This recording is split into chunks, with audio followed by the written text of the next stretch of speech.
Hey crew, it's Pitt, and I'm back with some more Esoterica. Today we are diving back into the Theatrum Chemicum Britannicum. We are reading aloud and discussing as we go along the various points brought to light by the text. It is not the format for everyone, but people do find value in it, so you are more than welcome to tag along as we continue our exploration. Before we begin, however, if you are unfamiliar with me, any of my unconventional beliefs, or if at any point in time I lose you in terminology, there will be several playlists linked in the corner above, in the box down below, along with the original source material, the link for my book where I teach you to do magic and to live responsibly, and the links to get in contact with the channel directly so that you can get a better understanding of who I am and why I say the things that I do. In addition to that, I ask that if you do find value in the video, that you hit all of the pretty buttons down below. Give me a like, a share, a follow. Throw me a comment, whether you agree or disagree with anything that is stated. Put it in the box down below, and if it remains respectful, it gets to remain up. And if you really like what I'm doing, hit me with that super thanks. Consider joining for a membership or picking up a copy of any of the books. With that being said, we are going to dive in and continue our exploration of the Theatrum Chemicum Britannicum with the works of John Dastin. Not yet full sleeping, nor yet full waking, but between twain lying in a trance. All right, this is promising already, right? This is entering into a meditative state. Meditation is not setting intentions. It is not asking God for anything. It is not moving the energies. Meditation is the receptive part of the process, right? If you are asking for things, if you are trying to focus specifically on any particular thing, that is prayer. You are asking for something, you are interacting with the energies, any of that. If you are taking an active part, it is prayer. If you are in a receptive state where you are not following active thoughts, that is the state of meditation. And so this is probably meditation, right? Not yet sleeping, not yet full awake, between lying in a trance. Have closed mine eye, in mine slumbering, like a wrapped of all cheer and countenance. Like a May, wrapped of all cheer and countenance. I don't know what this word is supposed to be. By a manner of weaning and remembrance, towards Aurora, ere Phobos arose, I dreamed one came to me to do me pleasance, that brought me a book with 7 seals closed. Interesting. Now, if you were unaware, the Aurora Borealis, and I cannot remember what the one on the south is, but is the interaction of the sun with the earth. It is our Earth's magnetic shield protecting us in very large part from the emanations that come from the sun. Yes, we get light diffused that allows life to happen, but most of the cosmic radiation is actually deflected around the planet due to magnetics. When we can see that, it is because of the aurora. The very recent, and by very recent I mean last week my time, ability to see the aurora in Florida is terrifying if you actually know what is going on in the world. The 12,000 year disaster cycle will help you to understand that, but the sun is definitely picking up, the earth is definitely losing its shielding, and there is probably going to be some significant things that come from that. But, right, towards Aurora, before Phobos uprose. Now, Phobos is light, right? Now, is this talking about the moon? Possibly. Is it talking about the sun? Possibly. Either one of those could be a name for. I'm not positive that there is any of the other planets that could be associated with Phobos. Phobos is light. It is the personification of light, the anthropomorphication of light. Aurora is too, in a way. So, anyway, just trying to give some context. Following upon, I had a wonderful dream, as seemed unto my inward thought, the face of him shone as the sunbeam, which unto me this heavenly book brought, of so great riches that it may not be bought, in order set by Dame Philosophy, the capital and flourishing wrought by a prince called theology. All right, so there are 7 planets, right? There are 7 seals in Revelation. These 7 seals are probably related to both of those, right? There is a necessity for using biblical language to get into many of the topics that we discuss on this channel back in the 1500s, because you would die if you didn't. And so this may be talking about the planets, this may be talking about the 7 seals of Revelation, or it may be talking about the 7 seals that are part of the process of enlightenment, right? There are 8 really, but the 7 internal chakras are what most people are familiar with. There is one more. It is external. It surrounds you. It is the aura, the aurora, right? That is another interpretation of that. The aura, the aurora, probably derived from the same understanding. But these 7 steps in the middle right there, they are important for enlightenment. And to me, they are inextricable. In many of the studies that we have studied in this book and in other places so far, we have seen that being a repeating pattern through history. And so this is entirely possible that it is talking about the seals of Revelation, or it is talking about the seals of enlightenment, but it cannot be talking about both at the same time, because if you are in Revelation, you are definitely not on the road to enlightenment. Of great riches that yet might not be bought. I mean, there is no process by which you can spend money to get spiritual alchemy. Right? You can spend money on physical alchemy. You can't really spend it on spiritual alchemy. I mean, you can spend a little bit. You can buy a book and it can give you instructions, but there is nothing in this book that requires you to buy anything else. I mean, every single bit of this is just you working on you. And so, I mean, there's a little bit of you working on the world. There's a little bit of sharing your energy, but not even a whole lot. It is mostly you working on you with no tools necessary. Right? There are all kinds of tools that can be used. I've got a wand here. I've got my sage bundle, right? I have a variety of stones that I use for a variety of reasons, but none of those are necessary for any particular step. You don't have to buy anything for this. Even the book, right? There will be a playlist linked in the corner above where you can get it for free. And so you don't have to buy anything for this. In order set by Dame Philosophy. Now, philosophy is spiritual enlightenment. That is entirely separated from biblical knowledge. The capital and flow rising wrought by a wise prince called theology. Now, theology is the study of religion. One of these 2 studies will do you some good. Right? Studying philosophy, you will learn a lot of things. Studying theology, you will learn some things. One of these contains a lot of truth. One of these doesn't. This book was written with letters aureate, perpetually to be put in memory, and to Apollo the chapters consecrate, and to the 7 gods in the heavenly consistory. Okay, so we are definitely not talking about Christianity, right? The 7 gods in the heavenly consistory.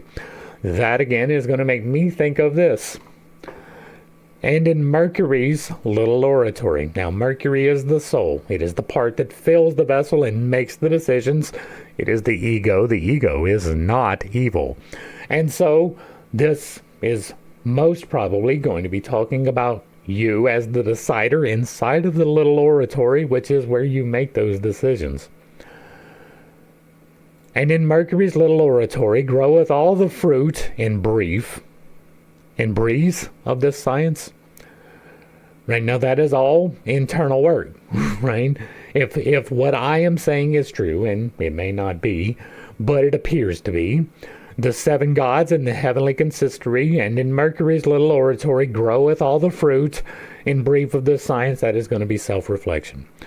Who can express him and have of him victory, may claim the triumph of his mineral prudence. Of this matter above between stars 7, by gods and goddesses all of one ascent, was sent Caducifer to earth down from heaven, Saturnus as Bedel by great advisement, for to summon a general parliament by concord of all, both old and young of age, to say in brief their counsel most prudent for common profit to knit up a marriage. All right, now the chemical marriage is absolutely referring to this process. We have discovered that already. This is probably, again, right, we haven't had direct confirmation, but probably. But I'm leaning that way, right? The gods and goddesses, whatever, right? There's all kinds of anthropomorphications that happen. People call God by names, and that is stupid, right? Even using the title of God is a little bit too much, right? God has limited himself into the creation, but putting a name upon God is limiting him even further. And so using God as the appellation of the great creator who exists outside of creation is almost too much of a label to put on him. If you are putting any particular person's name attached to that divinity, you are doing it wrong, whether that be Apollo or Jesus. Either way, you are doing it wrong. But some of these things can stand in for thoughts. They can stand in for the pattern of, right? Apollo is the pattern of war. Athena is the pattern of love. Caduceus, right? Now, this is an interesting melding of words right here, because Caduceus is the snakes on a stick, right? There are two snakes that intertwine on a stick. If it is only one, it's not a Caduceus. But they go up the stick. The top of the stick can be adorned in a couple of different ways. Some of them have a lion's head. We saw that quite extensively. We saw that some of them have snakes' heads. Some of them have laurel branches. Some of them have olive branches. But the point is that there is a stick. And climbing up the stick is two snakes who intertwine in opposition, right? That is important because a true caduceus has 7 entered knots, right? The little space between, like, the snake goes up and goes around, and then the other snake goes up and goes around. It creates 7 little holes all the way up in a true caduceus. I wonder what that could possibly represent. It also stands exactly for the double helix of the DNA structure. Exactly the same thing. It is going around in exactly the same process. There are many things that play into that particular thing. Now, what we see here is a combination of the caduceus with Lucifer. This is the very first time that I have seen this particular combination of words, right? Caduceus is medicine. Caduceus is the power to overcome, the ability to understand, right? That is the caduceus. Lucifer is the light bringer. He is the one that brings wisdom to the planet. I know a lot of people think that Lucifer is evil, but that is because you have a misconception about there being an actual entity called Lucifer. Right? There is no co-equal to God who goes and holds concourse to him in order to tempt mankind. That doesn't exist. What does exist is the inner drive of your innate nature to hold you down and to help you to rise. That is signified on this book, right? The tendency to stay the same or to descend is feminine. It is the dark stasis. The drive to succeed and become better, that is the masculine. It just works that way. The caduceus is the representative of the positive and the negative working in harmony in order to reach enlightenment. And so this is very interesting to me. The combination of caduceus, the bringer of health and growth, and of Lucifer, the bringer of light and wisdom, very interesting, right? Was sent caducifer to earth down from heaven. Saturnus as Bedel by great advisement. Now, Saturnus or Saturn is the first planet that is discussed. It is associated with lead most commonly. And I wonder what they say that you should make gold out of in the process of alchemy. And in addition to that, we have seen several times in this particular book dealing with alchemy that it is not actual physical alchemy that is created from that lead. And so lead is a stand-in for something else. Saturn is associated with the red. Red is the beginning of the process. There is a reddening in the process. There is a lot of things in here. Alright. Between twain, born of the imperial blood and descended from Jupiter's line, of their natures most pure and most good, without infection their seed is most divine, that no eclipse may let them for to shine, so that Mercury doth stint all debates, and restrain their courage by meekness them incline, that of forwardness they be not indurate. Alright, so we are seeing here, of their natures, most pure and good. Without infection, their seed is most divine. That is something being purified, right? Now, that is the recognition of purification more than anything, right? That you are recognizing that these... Now, hold on, back up. Between twain, which is two, born of imperial blood. Now, what is the imperial blood? Imperial blood implies rulership. It implies sovereignty. Does any human on the entire planet get born with sovereignty over another human? Not in the real world, right? Not in actual reality. Now, in the understanding, I know actual reality is the wrong way to phrase that, right? Because the actual reality is that people will assume that, and they do that, right? We have a king in England still, even though I do not ascribe to that. In real life, right, the king of England is not born better than anyone else. He is exactly the same as every other human that has ever walked the entirety of the planet.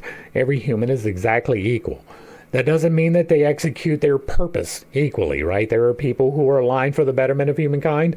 There are those that are aligned for the detriment of humankind, but they are both working equally towards their goals. They are supported equally by the Creator. The Creator does not necessarily favor one over the other. If you think that they do, you have not paid attention. Right? The Creator is ambivalent at best. I fully endorse that God is good. I say it all of the time, but there's not a whole lot of evidence in that particular vein. Terrible things happen. There's a reason for that, and I do explain it. There are contracts. That is part of the growth process. It is a necessary thing. Everything contains both the masculine and the feminine, the positive and the negative, the creative and the destructive. You hear two voices in your head. Right, maybe even three, right? You have the voice that makes the decisions. That is you as the ego acting in light, right? Making the decisions for life. Then you hear a voice that is mostly negative. It is like, you shouldn't do that. No, you should stay away from that. You don't need to deal with that person, right? It is mostly negative. That's going to be your subconscious. That is the feminine energies trying to hold you in stasis. Right? The void is about the potential. It is not necessarily about the execution. It is meant to keep you in stasis, to not progress, to not grow. Then you have the masculine, which is the opposite. It is to stir away from the stagnation, to create new and to promote growth. This is both, right? You contain both. You hear both. That voice, that positive voice, that is the unconscious, right? The unconscious drive to become better than you were. The subconscious drive to remain as you were. The masculine and the feminine. The subconscious and the unconscious. The conscious part, the ego, makes the decisions. See how the ego is not evil? It can listen to either one of those voices, right? Those voices are giving advice. They normally say, you shouldn't. You shouldn't do this thing. You should do this thing. The other voice, the one that is you, says, I should. It says, I should do this thing. But you listen to one of those voices. That voice of the masculine that says, you should do this thing in order to be better. You made a decision because you listen to that and you say, I should do this thing in order to be better. Or the exact opposite, you listen to the negative voice and remain exactly the same. But you are making the decisions. Between twain, born of imperial blood. Directly from the source, you have both sides. Descended from Jupiter's line, Jupiter is the king of all the planets. Now, of their natures most pure and most good. There is nothing intrinsically good about human nature. Right? Our nature, while we are not condemned by original sin, that is a stupid concept, you do have a tendency to listen to the subconscious. You have a tendency to stay stagnant, to hold yourself back from the potential that is. That is not me casting judgment. That is just simply mathematics. Most people do not do 40% of the effort that they could in anything. Now, there are exceptions to that. Some people go above and beyond all of the time, but for the most part, people coast through life. If you were to give another 20% and get up above half efforts, you would increase your life to an exponential amount over everybody else on the planet. If you give 5% more than that, you set yourself higher than that. But for the most part, there's nothing really good about human nature. You are greedy. You are lustful. You are angry. Those are things that you have to intentionally change about yourself. That's where this comes in. Each one of these steps is one point of balancing yourself in order to do so. Right? That is, of their natures, making pure and good. Right? It is not good to never have sex. It is not good to give away everything. It is not good to never take credit for your work. People think that it is, right? Charity is great. You should do that. No, you should not leave you should, right? You should give to charity. That's not what I'm saying. You should not give to charity to the point where it is detrimental to your life. You should have a house. Right? Now, that doesn't mean that you should go out today and buy a house if you are not prepared to do so, but you should be able to purchase a home, right? Not even rent, right? Your goal should not be to rent for the rest of your life. It is, you set your bar way too low. You should have a goal to own a home. There is nothing wrong with that. There is nothing evil about that. There is nothing evil about having possessions inside of that house. But the evil comes in if you love those possessions more than you love the people outside of the house. And so you should have things, but not all of the things. You should give away things, but not all of the things. It's almost as if everything was about a balance to be stricken in your life between the virtues and the vices. It is. That is exactly what the goal of this work is to do. It is important to note that there is no nature most pure and good. Right? Even the virtues, leaning into the virtues, is not aligning yourself with your greatest purpose. All right. Now back to the text. For the sun that sitteth so high aloft, his golden dewdrops shall clearly rain down. By the mean of Mercury that moving first and made soft, when there shall be a glad conjunction, when there is made a separation, and the two sperms by marriage are made one, and the said Mercury by division has taken his flight from both, is gone. Two sperms by marriage, you say? Well, that's definitely not in conjunction with the church. All right. The sun drops rays, doesn't really drop drops. There are no golden dewdrops of the sun. Obviously, we're dealing in allegory. By the mean of Mercury, then moving first, made soft. Now, there is a misunderstanding around Mercury. There is Mercury, which is the symbology for quicksilver. That is the thing that fills the vessel. That is the thing that makes the decisions because it is movable, changeable, pretty much of its own volition. It is the tie between solid and liquid. Then you have Mercurius, which is the positive and the negative in conjunction with each other. When we did the work with Carl Jung, we discovered that quite often in this particular book and in many others, Mercurius is mistaken for Mercury. These are two separate concepts that are married sometimes in ways that don't exactly fit, right? There's not two sides to Mercury. You are you. You are the thing that fills the vessel. Now, there is the spirit, which is Mercurius. The spirit is the positive and the negative. It is the creative and destructive. That is the voices that you hear that say you, right? One positive, one negative. The marriage is bringing those together. It is tempering your vices more towards the virtues and tempering your virtues more towards the vices. The one we're going to use, love and wrath, right? Love is giving away affection. Wrath is not having that affection returned. You can live in a way that is wrathful, right? You can walk around pissed off all of the time. It's not a great way to live. You will not have friends. Most people will not associate with you. And so you need to temper that more towards love, giving away more love. But you can give away love in the wrong ways. You can be in a relationship with someone who is a narcissist and has no real consideration for you, but merely an attachment to the person that you are that feels a need for them.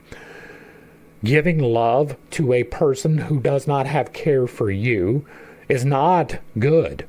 That is a bad thing for you in your development as a human being. And so you should back away from that love. You should instead respond with kindness, which is the median point between love and wrath, right? You should act with kindness towards all people. Kindness is rooted in love, but it is bound by the understanding that not everybody is receptive to unconditional love, and therefore sometimes it is possible to overextend yourself in love to a point where it is detrimental to you. The balancing between those points, right, getting away from too much love or too much wrath, that is the marriage. That is the chemical marriage that is created by the two sperms, the two creative points.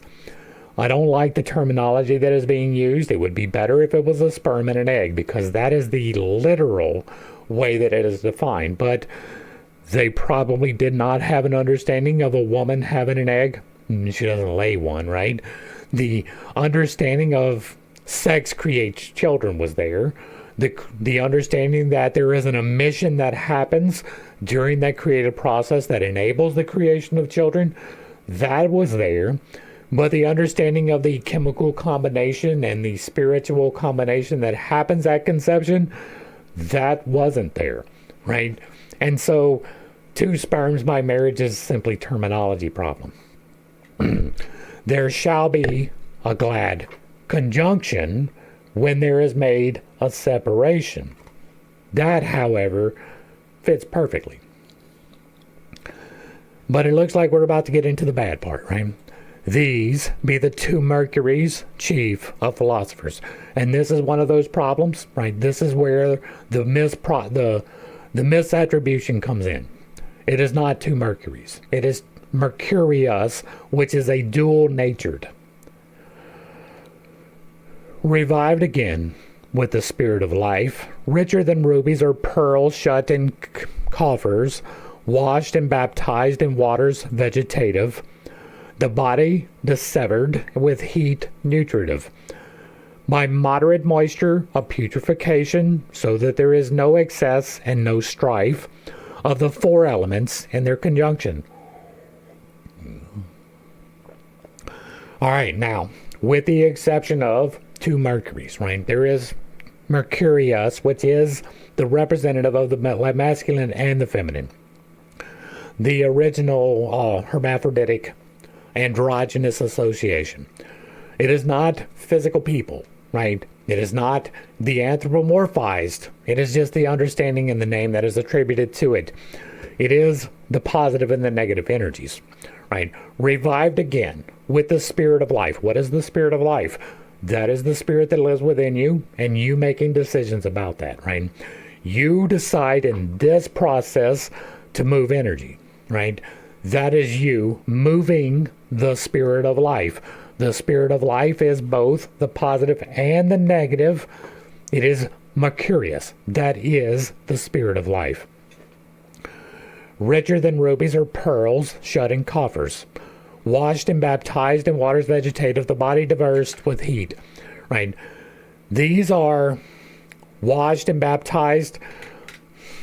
That is the feminine energy, right? The negative beginning process, the nigredo, Nigredo. That is the blackening, the pulling up of the feminine energies. That is washing and baptizing.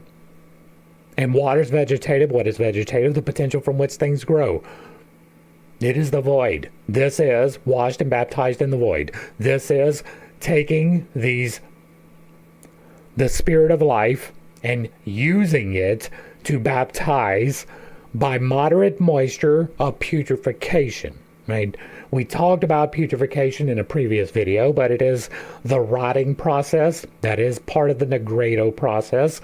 That is you coming to terms with your vices. That's what that is. And so this is the first part of the process begun. This is you beginning to identify within yourself and bringing into conjunction through the four elements. What are the four elements? Air is sulfur, or air is mercury. That is you. That is the part that's making the decisions. That is the part that fills the vessel and makes the decisions for. What is salt? Salt is earth. That is on the opposite side, right? These are east and west. The west side of the thing is going to be earth. Earth is the temple, is the salt from which things are created, is the void from which things are possible. You are the infinitesimal point that makes the decisions to change. The body is the thing that allows the change to happen by being the potential from which it can. And then you have the fire, which is at the top, and you have water, which is at the bottom. Fire, we've already talked about. That is the positive aspect. Water, we've already talked about. That is the negative aspect. That is the four elements in their conjunction. If you are making the decision to purify the salt by using the water and the fire, that is coming into conjunction with the four elements. The putrefaction process is identifying the vices and where they affect you in your life. I react with anger in this particular situation. Why? Right? That is the rotting process. That is you making decisions about those decisions. I am no longer going to respond with anger in this particular situation. That is this. The grain of wheat, which on the ground doth fall, but it be dead, it may not fructify. If it be whole, the virtue doth apply, and in no wise it may not multiply. The increase doth begin when it doth putrefy. Of good grafts cometh fruits, of good leftish, of crabs verjuice, and of ash is made lye. Of good grapes followeth a good vintage. This is just a continuation of the previous. Who soweth good seed reapeth good again. Of cockles sown there can grow no good wheat. For as such a plowman travelleth in vain, to fruitful land cockle is not meat. Gall is ever bitter, honey is ever sweet. Of all things contrary is false connections. Let male and female together ever meet. But both be cleansed of their complexions. Now, again, this is exactly what I'm talking about, right? How do you get the good seed? By cleansing it, by making sure that it is good, by the putrefaction process, which was referred to again, right? Who soweth good seed? The good seed is kindness. The good seed is sacred union. The good seed is moderation. The good seed is charity, right? Each one of the balancing points is going to be the good seed to be sown. The cockles are the virtues and vices.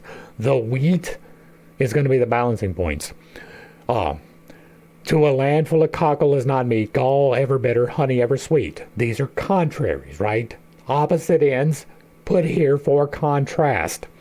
Of all things, contrary is false connections. Let male and female together ever meet, but both be cleansed of their complexions, is exactly what I am talking about by balancing between the virtue and the vice for each one of these 7 steps. 8, really, because the 8th step is between self and source. So, all right, back to the text. A man of nature engendereth but a man, and every beast engendereth his semblable. And as philosophers rehearse well can Diana and Venus in marriage be notable. A horse with a swine joineth not in a stable, for where is made unkindly geniture. But what followeth but things abominable, which is to say, monstrum in nature. Interesting. Every beast engendereth his semblance, right? This is like mates with like. The nature of a man engendereth but a man, and every beast engendereth his semblance. And as philosophers rehearse well can, Diana and Venus in marriage be notable. Now Venus is love. Diana, I am fairly positive that Diana is a goddess of war. Let's pop that out and check it real quick.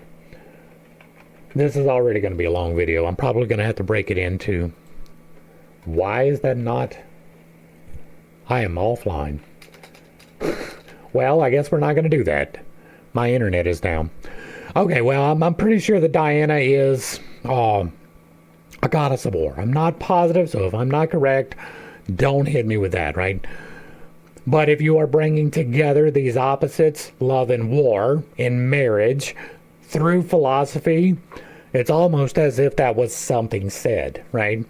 Now, again, I can be wrong, but this is saying a horse and a swine will not join. Like can only go to like. Each one of these is a coin, right? They are two sides of the same thing. Love is an expression of kindness. Wrath is an expression of kindness in the negative inflection, right? One is positive, one is negative, but they are the breathing in and breathing out of kindness. It is the same for each one of these steps.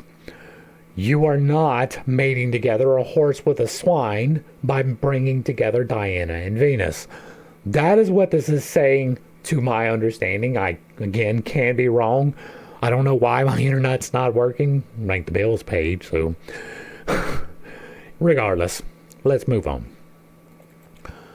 All this I find in the said book brought to me while I lay asleep, and of one thing good heed I took. The wolf in kind is enemy to the sheep, the rose full diverse to the wild neep, for things joined that be contrary.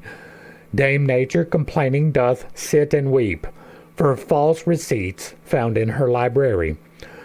This is again telling you that you cannot meet together things that are not of kind. And there it was, so piteously complained, that men so err by false opinions, that be so far from true the way restrained, like as they had lost wholly their reasons.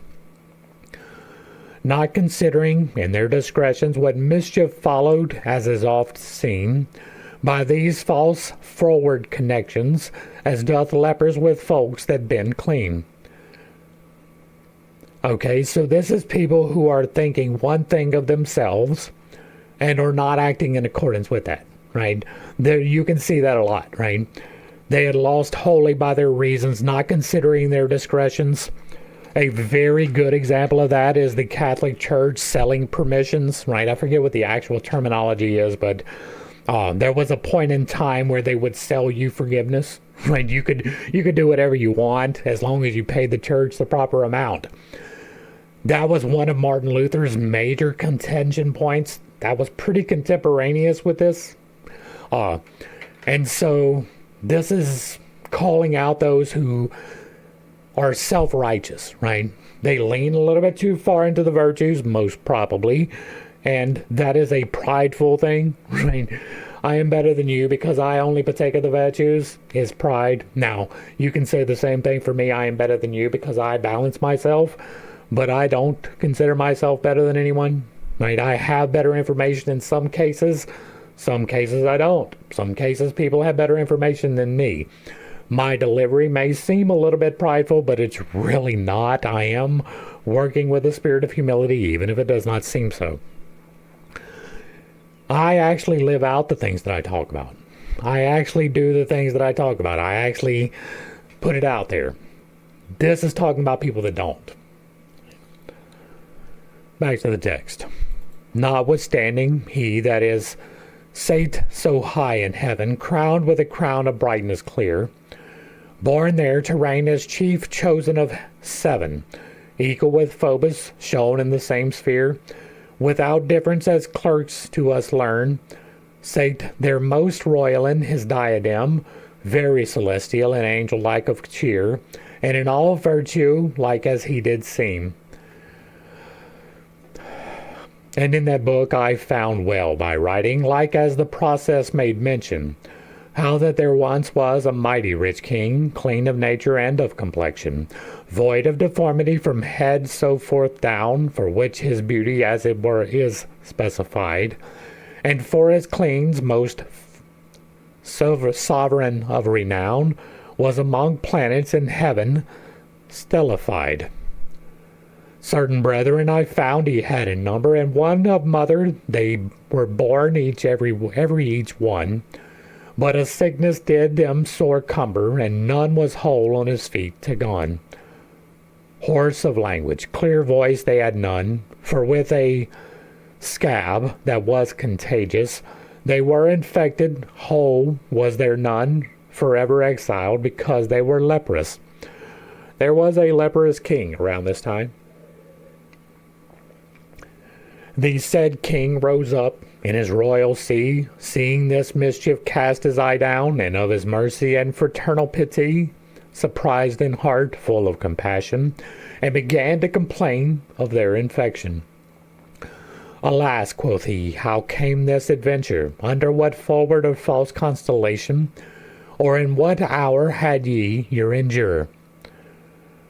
But sithence with mischief is to you befall, there is nothing which were more expedient than to choose one out amongst us all, without sport, all clear of his intent, for you to die by his own assent, to save the people from their damnation, and with his blood ere you be fully sent, to make of his mercy your remission. Now this I am going to take extreme exception to, right? If you are unaware, I have done a Bible study. I am fully aware that at this particular period in time, we are fully in the middle of the Inquisition and the Crusades, right? This is very much in the middle of, you better be a Catholic, right? I am fully aware of that, but I've actually read the book, right? I read it aloud for the internet. You can go and watch it. It is 162 hours. You probably will not watch it, but there is condensed, right? The condensed tells you that there was never a point in time by which any blood sacrifice redeemed you from sin. That comes directly from the Bible, right?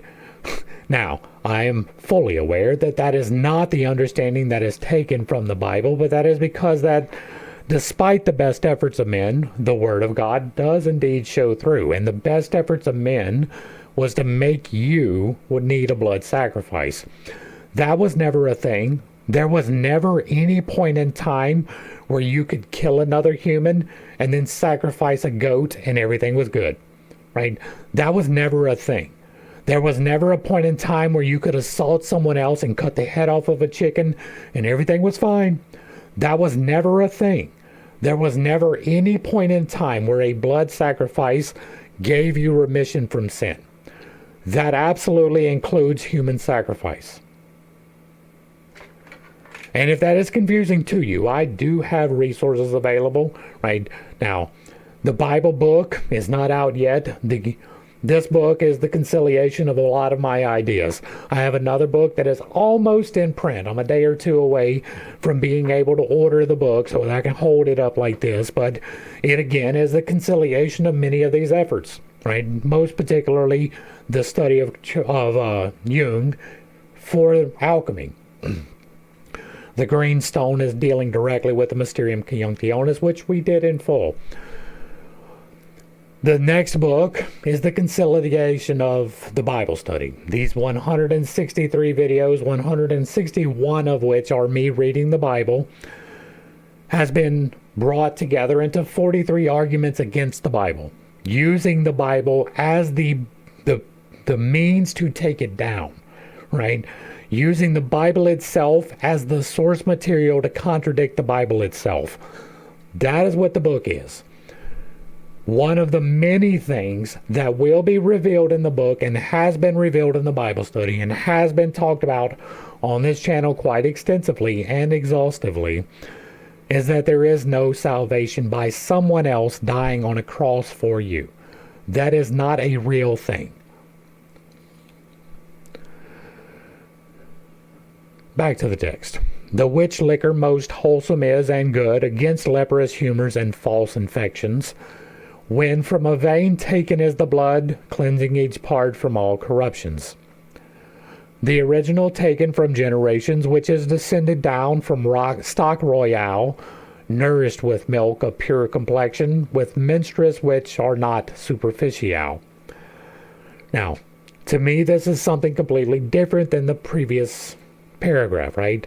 The liquor, most wholesome and good, that is the Spirit, against leprous humors and false infections, right? That is not real infections, right? False infections. Now, when from a vein is taken the blood, that is going to be a bad thing, right?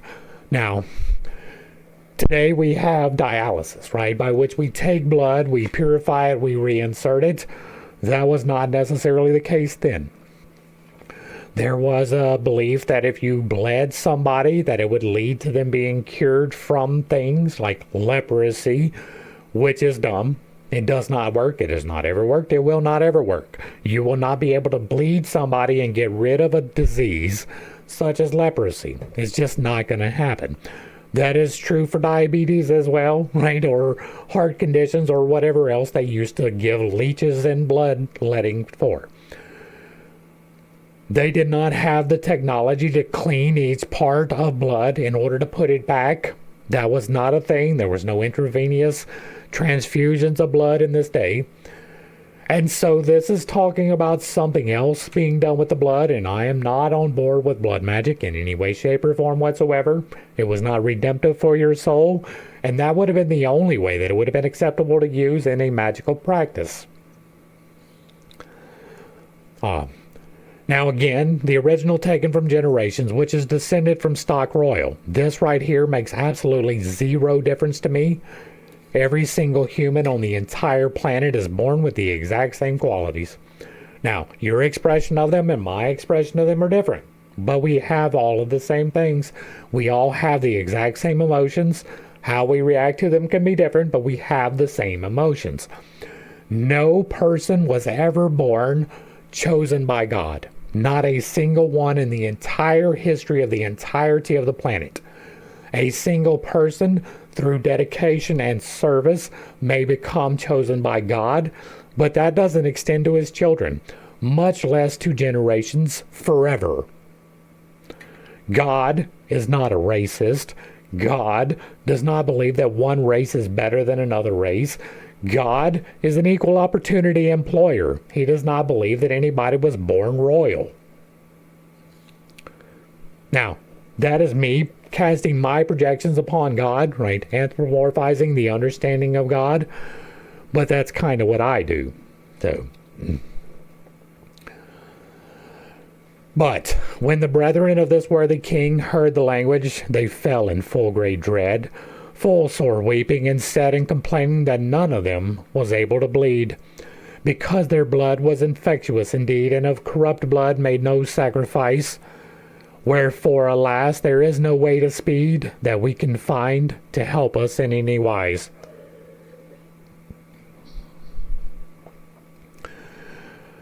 Of our birth and of our original, clearly and truly to make mention, excuse is there none in part nor in all.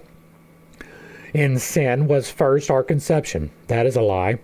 Our bringing forth in generation filled with sorrow and wickedness, and our mother in a short conclusion with corrupt milk us fostered in distress. You were not born in original sin. Original sin is a ridiculous concept. Right?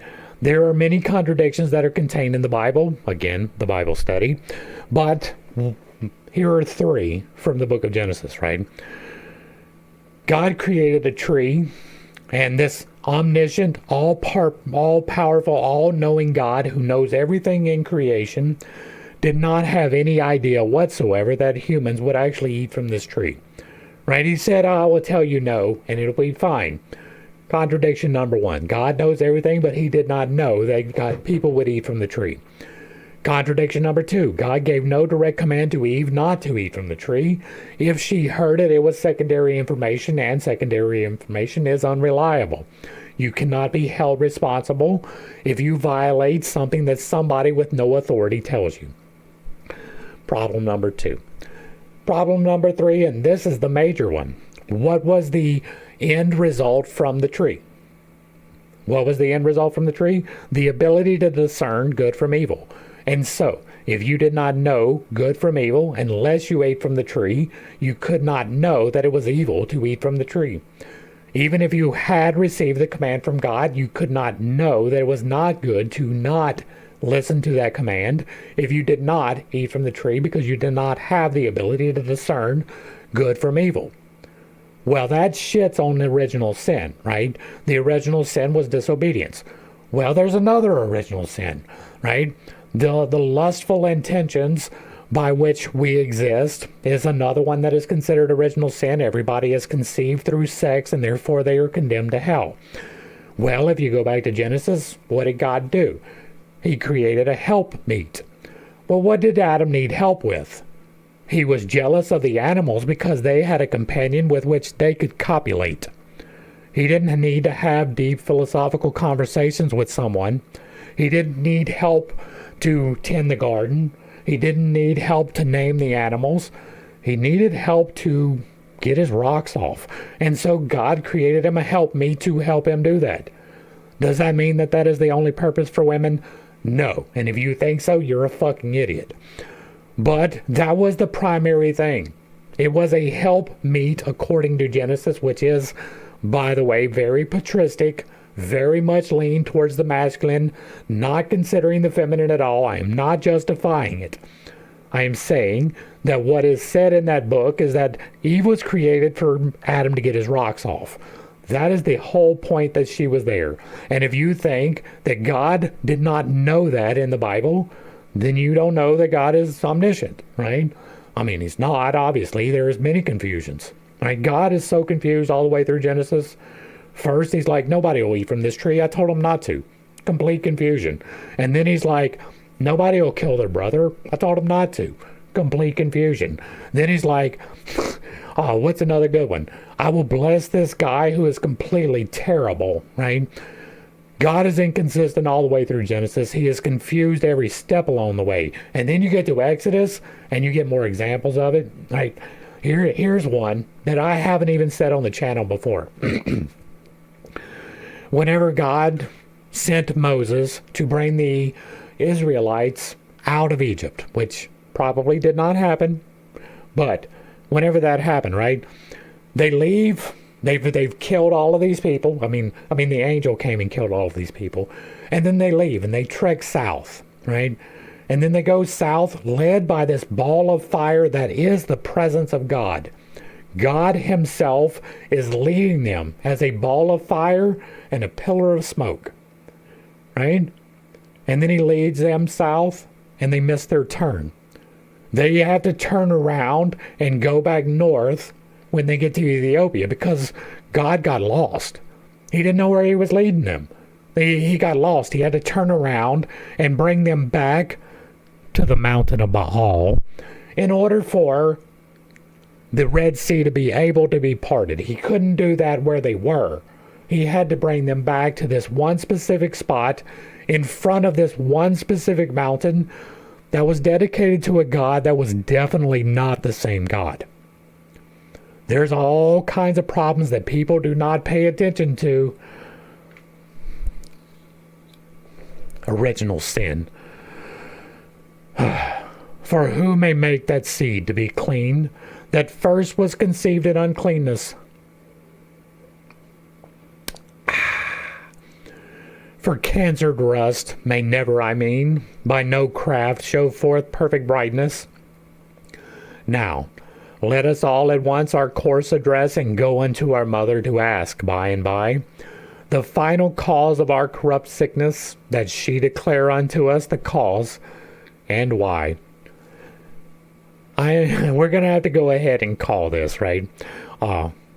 We are already we're 54 minutes in. We're only halfway through the study, so I'm going to go ahead and call it, because I like to keep them underneath an hour, because people don't pay attention if it gets longer than that. So that is going to bring us to the end of the first part of this particular study. Hopefully I brought a little bit of enlightenment and not too much confusion to a somewhat difficult series of topics.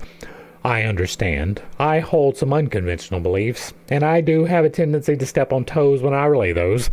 It is not intentional, but it is not something that I apologize for. The clarifications that I've given along the way, I feel are necessary. I am here for those clarifications, right? Understand that it is not a comfortable position for me to stand in opposition to these things. I have to, because they make absolutely no fucking sense whatsoever. I fully believe that the entire reason that the Catholic Church did not want people to read the Bible was because somebody would figure it out. But then we have 400 years of nobody figuring it out. Now, a large part of that is societal pressure, right? As we stated, for several hundred years, if not a couple of thousand, it was extremely dangerous to be outside of the norm. If you said any of the things that I talk about here, right? If you said that Jesus did not redeem your sins, they would kill you. Unequivocally. Now, how they would kill you, that was left up for device. They might just hang you. That might happen. They might just cut your head off. That's possible. They might put you in some extreme torture device and keep you alive for a month in extreme distress because, that's the will of God.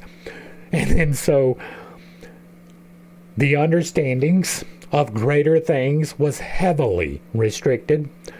But since then, we've had the Protestant Revolution. We have the capacity to read the book.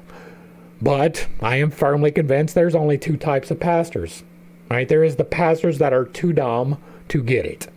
They are too dumb to understand that the book directly tells you no blood sacrifice. Or you have the ones that are smart enough to get it, and they are deceptive to you. They have accepted the apologetics that have been hammered into them in seminary. Here is something that most people do not know. A lot of people go to seminary. Most people do not graduate, and it is not because of academics. It is not a strenuous program. You know what is strenuous? Reconciling the fact that the Bible says you do not need a blood sacrifice with the fact that Christianity demands one. That is irreconcilable. It is not a possibility to be able to bring these two things together in a way that is going to be good. They are not the same coin. I mean, you can bring coins together. Love and wrath can be brought together through kindness. You cannot bring together no blood sacrifice with a required blood sacrifice. These are two diametrically opposed, to the point of complete opposition with no mediating point between there.